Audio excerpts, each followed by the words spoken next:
नमस्कार दोस्तों, Indian classroom में आपका स्वागत है। आज हम सॉल्व करने जा रहे हैं 28 अगस्त 2017 का पेपर जो कि पहली शिफ्ट में हुआ था। आप सब जानते हैं कि 2022 में जो police exam MP police exam होने वाला है, हम उसकी तैयारी कर रहे हैं, जिसके लिए हम क्या कर रहे हैं, जो भी पेपर 2017 में हुए थे एमपी पुलिस कांस्टेबल के, हम उनका जो मैथ है उसको हम सॉल्व करते हैं ताकि आने वाले एग्ज़ाम में यह आपके लिए हेल्पफुल साबित हो। चलिए शुरू करते हैं। शुरू करने से पहले हमेशा की तरह वही रिक्वेस्ट करूंगा कि वीडियो को शुरू से लेकर लास्ट तक देखिए और यदि वीडियो अच्छी लगे तो लाइक शेयर सब्सक्राइब करना ना भूलिए। चलिए चलते हैं पहले सवाल की ओर। हमारा पहला क्वेश्चन हमसे बोल रहा है कि एक आपके पास डायग्राम बना हुआ है, एक हमारा सर्कल बना हुआ है, उसके अंदर हमारा इंस्क्राइब ट्रायंगल है जिसमें ए की वैल्यू 60 है, तो बी ओ सी की वैल्यू निकालना है। आपको एक बात पता होना चाहिए कि जब भी आप सर्कल की बात करते हैं उस सर्कल में यदि कोई भी हमारा ट्रायंगल बनता है तो उसके जो केंद्र पे जो एंगल बनता है वो हमेशा सामने वाली साइड के दो गुना होता है। यदि ये मैं मान के चलो, ये मैं x बोल दूं, तो ये वाला जो एंगल होगा बाय डिफॉल्ट मेरा क्या हो जाएगा, 2x हो जाएगा।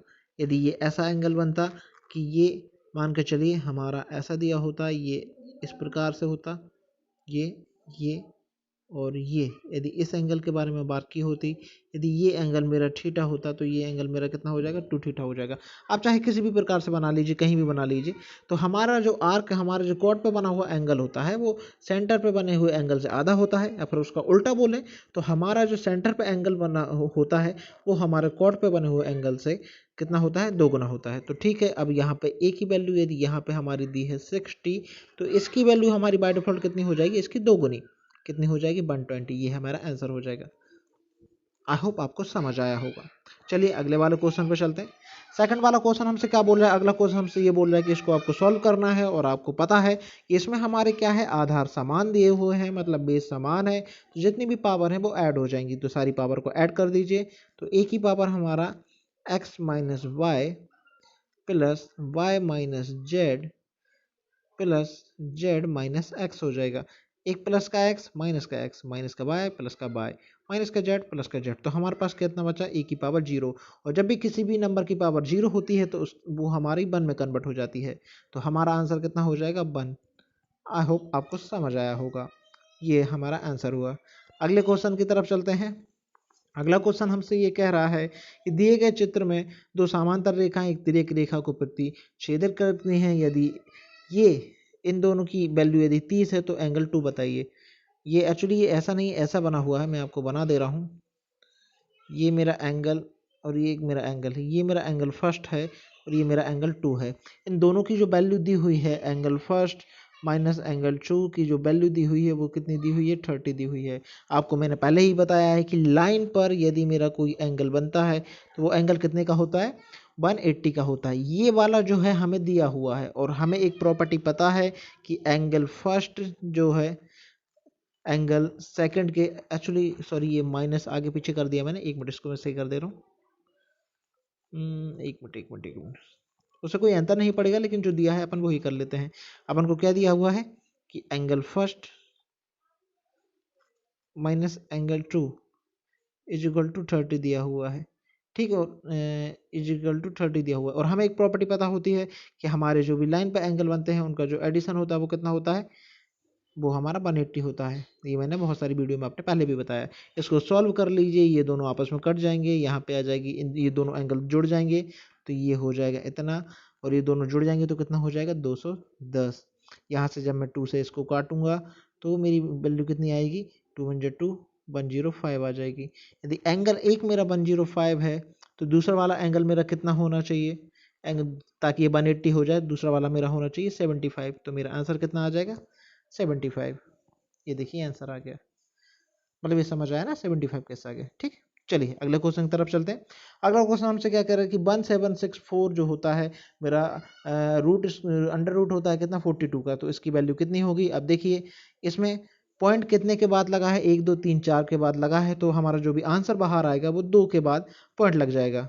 ठीक, या फिर इसे आप ऐसे कर सकते हैं कि देखिए 1764, इसमें से आप पॉइंट हटा दीजिए अंदर से तो वैल्यू बढ़ जाएगी 1 2 3 4, और ये ऊपर वाले का आंसर कितना हो जाएगा 42, क्योंकि ये हमें दिया हुआ है, और नीचे वाले का आंसर कितना आ जाएगा 10। और इसको जब और सॉल्व करेंगे तो हमारा आंसर कितना आ जाएगा 4.2। 1 मिनट, 10 नहीं आएगा एक्चुअली, इसमें 4 जीरो दी हैं तो यहाँ पे कितना आ जाएगा 100 आ जाएगा। ठीक, तो यहाँ पे हमारा आंसर कितना हो जाएगा 0.42। ये हमारा आंसर रहा। चलिए अगले क्वेश्चन पे चलते हैं।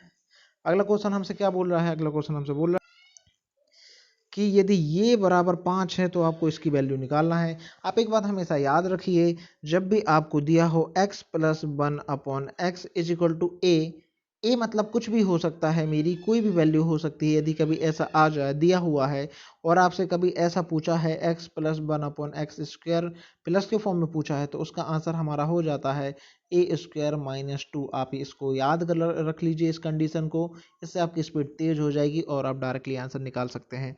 अब देखिए इसमें हमारा ए की जगह कितना दिया है, इस बार ए की जगह हमको दिया हुआ है 5। जब भी हमारा जो भी आंसर 5 दिया हुआ है, इसको आंसर निकालने के लिए इस वाले इक्वेशन में फॉर्मूला में वैल्यू रख दीजिए। ए की वैल्यू मेरी कितनी है 5 है, तो मैं 5 रख दूंगा, 5 का स्क्वायर करूंगा -2 करूंगा तो कितना हो जाएगा, ये हो जाएगा 25 -2 मतलब हमारा फाइनली आंसर आएगा 23, जो कि हमारा आंसर है। आई होप समझ आ रहा होगा, मज़ा आ रहा होगा, और वीडियो यदि अच्छी लग रही है तो प्लीज़ वीडियो को लाइक से सब्सक्राइब करना ना भूलें। जितना ज़्यादा शेयर करेंगे उतना ज़्यादा अच्छा रहेगा। चलिए इसको करते हैं। अब देखिए यहाँ पे पावर हमारा 3 लगा हुआ है, 3 लगा हुआ मतलब 3 3 का पेयर बन रहा है, और जो 27 44 जो होता है मेरा कितना किसका क्यूब होता है, ये 14 का क्यूब होता है। तो इसको जब मैं सॉल्व करूँगा तो ऐसे करते हैं, देखिए 2744, यहाँ से एक पॉइंट लगा हुआ था, पॉइंट को हटा दिया तो नीचे हमारी जीरो आ जाएंगे। ये हमारा एक्चुअली नीचे तक आया हुआ है। ठीक, तो उसको ऊपर सॉल्व करेंगे तो ऊपर हमारी वैल्यू कितनी आ जाएगी 14 आ जाएगी, और नीचे जब हम सॉल्व करेंगे यहाँ पे 3 बना हुआ है, तो मतलब 3 3 का पेयर बनेगा, तो 3 का जब पेयर बनेगा तो इसमें से एक 10 निकल के बाहर आ जाएगा, तो हमारा फाइनली आंसर कितना आ जाएगा 1.4। सो सिंपल, बहुत ईजी क्वेश्चन है, कोई टेंशन नहीं है इसमें। ठीक, चलिए अगले मैथ के क्वेश्चन पे चलते हैं। ये तो हमारा पीएच मान आ गया, एक ये आ गया। यदि एक घन का आयतन 125 घन सेंटीमीटर है तो इसका पृष्ठीय क्षेत्रफल बताइए। और तो घन का पृष्ठीय क्षेत्रफल हमारा कितना होता है, घन का आयतन हमारा होता है a cube. A cube is equal to हमको दिया हुआ है 125, तो यहाँ से हम ए की वैल्यू निकाल लेंगे, ए की वैल्यू निकल के आ जाएगी हमारी 5। ठीक है, अब आगे हमसे क्या पूछा हुआ है, हमसे पूछा हुआ है इसका पृष्ठीय क्षेत्रफल। कुल पृष्ठीय क्षेत्रफल घन का जो होता है फॉर्मूला, वो होता है a6a²।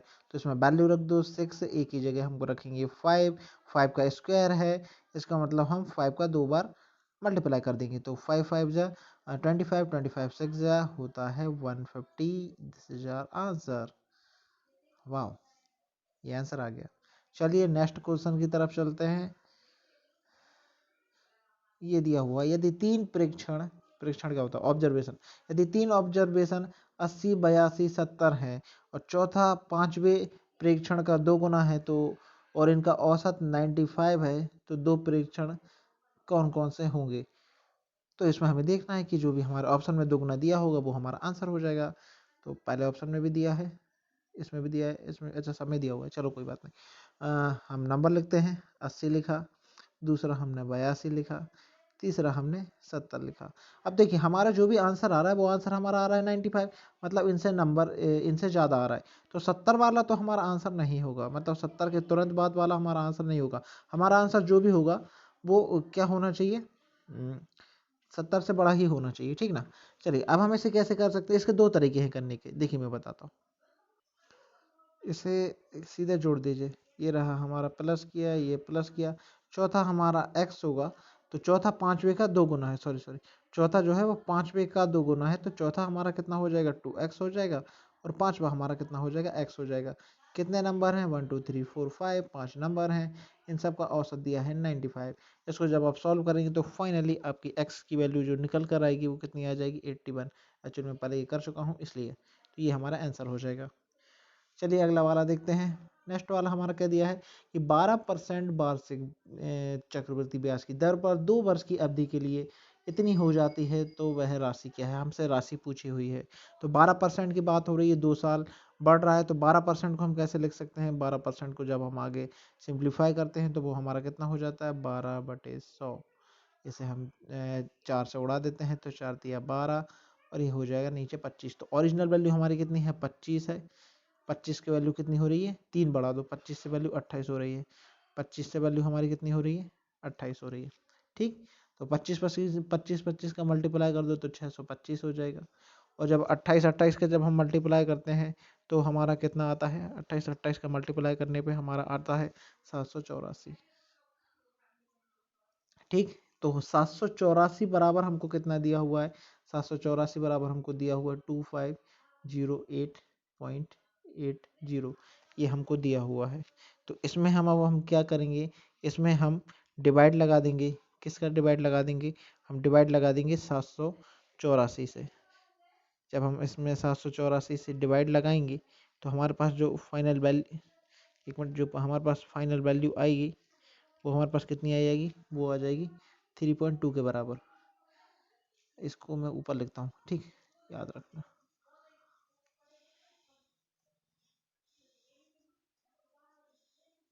यहाँ लिख देता हूँ मैं ऊपर, हमारे पास कितना दिया हुआ है 784 इक्वल टू हमें ये दिया हुआ है 2508.80। ठीक, अब हमें क्या है 625 की वैल्यू निकालना है। जब आप 725 से वैल्यू डिवाइड लगाएंगे तो इसका जो फाइनली आंसर आएगा वो आएगा 3.2। और जब 3.2 में आप मल्टीप्लाई करेंगे 625 का, क्योंकि हमें 625 की वैल्यू निकालना है, 625 का जब इसमें आप मल्टीप्लाई करेंगे 3.2 में तो आपकी जो फाइनल आंसर आएगा कितना आएगा, 2000। ये आपका आंसर हो जाएगा। चलिए अगले क्वेश्चन पे चलते हैं। आई होप ये आपको समझ आया होगा। अगला क्वेश्चन क्या कह रहा है हमसे, एक समानांतर चतुर्भुज का क्षेत्रफल निम्न है जिसका आधार 8 है और समानांतर भुजाओं के मध्य की दूरी 5 है। हमें मालूम है समानांतर चतुर्भुज जो होता है उसका जो क्षेत्रफल होता है वो कितना होता है, आधार इंटू ऊंचाई ही होती है। ऊंचाई को क्या बोलते हैं, ऊंचाई, ऊंचाई होती है। ठीक, तो आधार की वैल्यू हमारी 8 है, इसकी वैल्यू हमारी 5 हो जाएगा 40। ये तो अति सिंपल है, कुछ करने ही नहीं इसमें। हमारा आंसर कितना हो जाएगा, 40 हो जाएगा। ठीक, अगला वाला देखते हैं। विनय ने आज 819 रुपये में एक साइकिल बेची जिससे उसको 9% का लाभ हुआ, सॉरी घाटा हुआ। ठीक, अब देखो ये हमारा क्या दिया है, एसपी दिया हुआ है, ये हमारा क्या दिया हुआ है, 9% का लॉस दिया है। तो हमारी लॉस या प्रॉफिट होता है उसे हम 100 से ही काउंट करते हैं। तो 100 की कोई चीज़ रही होगी, 9% का लॉस हो गया, तो वह चीज़ है कितने की, वह चीज़ उसके पास जो है वो है 91 की। ठीक, 90% मतलब 9% का लॉस हो गया तो बचे कितना, 90%, 91%। तो हम मान लेते हैं कि ये हमारा सीपी है, सीपी एक्स मान लेते हैं। चलो सीपी लिख देता हूँ, समझ में आ जाएगा। ये हमने माना कि हमारा सीपी है, सीपी यानी क्या होता है, क्रय मूल। क्रय मूल का 91% आपका जो दिया हुआ है उस किसके बराबर है, 819 के बराबर है। ठीक, इसको फिर आगे हम सॉल्व करेंगे। अब जब इसको जब आगे हम सॉल्व करेंगे तो वो हमारा कितना आएगा, एक मिनट, एक मिनट।